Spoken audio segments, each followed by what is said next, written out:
बच्चों, कैसे आप सब। आपका बहुत बहुत स्वागत है हमारे अपने चैनल स्टडी साइंस पे। मैं हूं भारती टंडन। आज जो हम अध्याय लेने जा रहे हैं वो है अध्याय 3। अध्याय 3 के आज हम 1 मार्क्स के क्वेश्चंस करेंगे। आई होप कि आप इन क्वेश्चंस को अच्छे से कर रहे होंगे और अपनी बोर्ड एग्जाम्स की तैयारी भी बहुत अच्छे से कर रहे होंगे। तो चलिए शुरू करते हैं। प्रश्न नंबर 1, धातुओं को पीट कर पतली चादर बनाया जा सकता है, इस गुणधर्म को क्या कहते हैं। तो धातुओं को जब हम पीटते हैं और उनसे हम चादरें बनाते हैं तो ये जो उसका कैरेक्टरिस्टिक्स होता है उस गुण को हम क्या कहते हैं। तो इसको कहा जाता है अघातबद्यता, इंग्लिश में मैलेबिलिटी। हमारा दूसरा क्वेश्चन है, कौन सी धातु को चाकू से आसानी से काटा जा सकता है। तो इसमें हमारे पास एग्जाम्पल होता है सोडियम, लिथियम और पोटाशियम को भी हम चाकू से काट सकते हैं। प्रश्न नंबर 3 है, लेड, सीसा एवं टीन के मेल से बनी मिश्र धातु को क्या कहते हैं। तो इस मिश्र धातु को कहा जाता है सोल्डर, जिसमें 67% शीशा और 33% टीन होता है। प्रश्न नंबर 4 है हमारे पास, पारा तथा धातु का समांगी मिश्रण डैश कहलाता है। तो उसको हम अमलगम कहते हैं।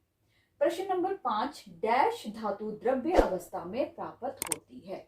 ऐसी कौन सी धातु है जो कमरे के तापमान पर आपको द्रव्य अवस्था में मिलती है। तो ये तो बहुत इजी आंसर है इसका। तो इसका आंसर है पारा मरकरी, जिसका सिंबल है Hg।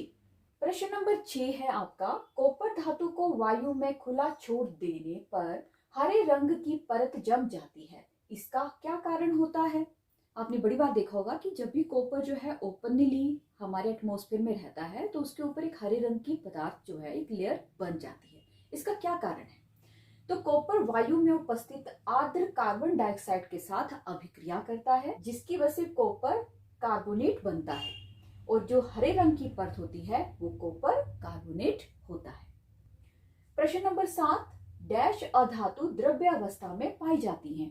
एक ऐसी अधातु है जो हमें द्रव्य अवस्था में मिलती है और उसको कहा जाता है ब्रोमीन। प्रश्न नंबर 8 है, धातुओं को पतली तार के रूप में खींचने की क्षमता को डैश कहते हैं। इस गुण को कहा जाता है तन्यता, डक्टिलिटी। प्रश्न नंबर 9 है, कॉपर सल्फेट में क्रिस्टल जल के अणुओं की संख्या क्या होती है। होती है 5। प्रश्न नंबर 10 है आपके पास, लोहे का गैल्वेनीकरण डैश धातु द्वारा किया जा सकता है। आपको पता है लोहे को बहुत जल्दी जंग लग जाता है और उस जंग से बचाने के लिए हम गैल्वेनाइजेशन करते हैं। ठीक है, तो इस पे कौन सी धातु की परत चढ़ाई जाती है। तो जिंक, जिसका Zn सिंबल होता है। प्रश्न नंबर 11, यह पारे का एक अयस्क है। तो ये है आपके पास सिनावार, जिसे हम HgS कहते हैं। प्रश्न नंबर 12 है, एक धातु जो प्रकृति में मुक्त अवस्था में पाई जाती है। ऐसी कौन सी धातु होती है जो मुक्त अवस्था में पाई जाती है। तो आपको पता ही होना चाहिए, उसको हम कहते हैं गोल्ड, जिसका सिंबल है Au।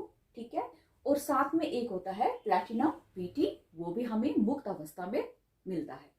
अब आप ये सोच रहे होंगे कि गोल्ड जो है तो उसका जो सिंबल है वो Go होना चाहिए। ठीक है, लेकिन जो गोल्ड है इसका जो सिंबल है Au वो ओरम से आया है, एक लैटिन वर्ड ओरम से आया है, इसलिए हम इसका सिंबल जो है Au लेते हैं। नेक्स्ट क्वेश्चन है 30, कमरे के तापमान पर द्रव्य अवस्था में पाई जाने वाली धातु का नाम बताइए। तो इसका आंसर है पारा। प्रश्न नंबर 14, उस धातु का नाम लिखो जो विद्युत की सर्वोच्च सुचालक है। वो है आपकी सिल्वर, चांदी, जिसका जो सिंबल है Ag होता है, एक लैटिन वर्ड अर्जेंटम से लिया गया है।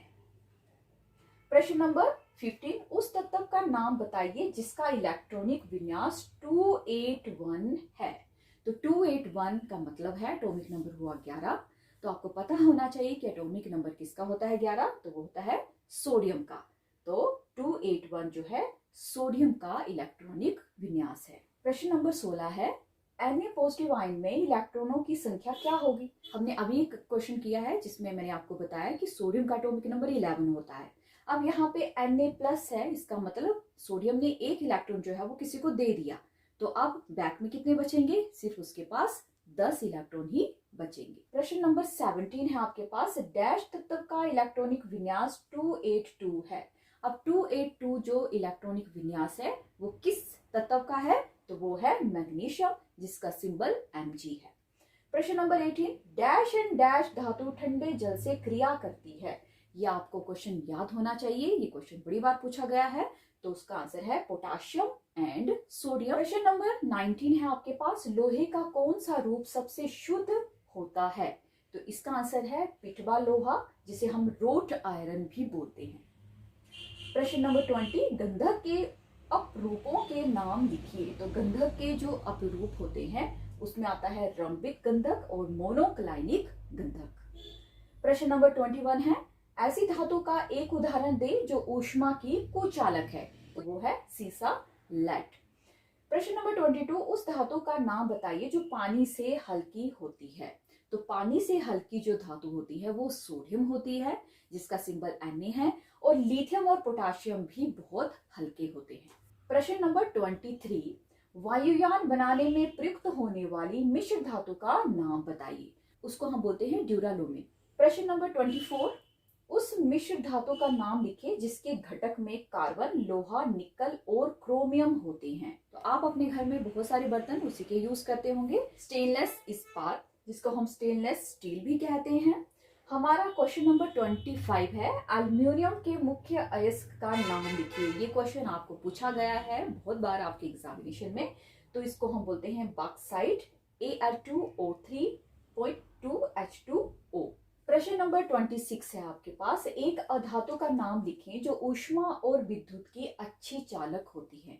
अधातुएं जो होती हैं वो ऊष्मा और विद्युत की चालक नहीं होती हैं, लेकिन एक ऐसी अधातु होती है जो ऊष्मा और विद्युत की चालक होती है, तो वो है ग्रेफाइट। प्रश्न नंबर 27, Cl नेगेटिव आयंस में इलेक्ट्रॉनों की संख्या क्या होती है? तो इलेक्ट्रॉनों की संख्या जानने के लिए पहले हमें ये पता होना चाहिए कि क्लोरीन का एटॉमिक नंबर क्या है। तो क्लोरीन का एटॉमिक नंबर होता है 17। तो जब एक इलेक्ट्रॉन ये कैरी करता है, ये लेता है, तो उसके बाद इसके ऊपर Cl नेगेटिव हो जाता है, तो इसका मतलब है इसके पास 18 इलेक्ट्रॉन्स होते हैं। आज का लास्ट क्वेश्चन है हमारे पास, प्रश्न नंबर 28, पोटाशियम आयन में इलेक्ट्रॉनों की संख्या क्या होती है? तो पोटाशियम का एटॉमिक नंबर होता है 19। इसका मतलब ये है कि वो एक इलेक्ट्रॉन जो है वो दे रहा है, क्योंकि वो K+ बना रहा है। तो जब लूज करेगा तो उसके पास कितने इलेक्ट्रॉन्स बच जाएंगे? सिर्फ 18 इलेक्ट्रॉन्स बच जाएंगे। तो बच्चों, आज हमने किया अध्याय 3 धातु एवं अधातु। तो इसके हमने 1 मार्क्स के क्वेश्चंस भी देख लिए हैं। मैं होप करती हूँ कि आप इन क्वेश्चंस को अच्छे से लर्न कर रहे होंगे। अगर आपको मेरा वीडियो अच्छा लगा है तो मेरे वीडियो को लाइक करें, शेयर करें और मेरे चैनल को सब्सक्राइब भी करें। तो मिलते हैं नेक्स्ट वीडियो में, तब तक आप अपना ध्यान रखिए। जय हिंद, जय भारत, जय हिमाचल।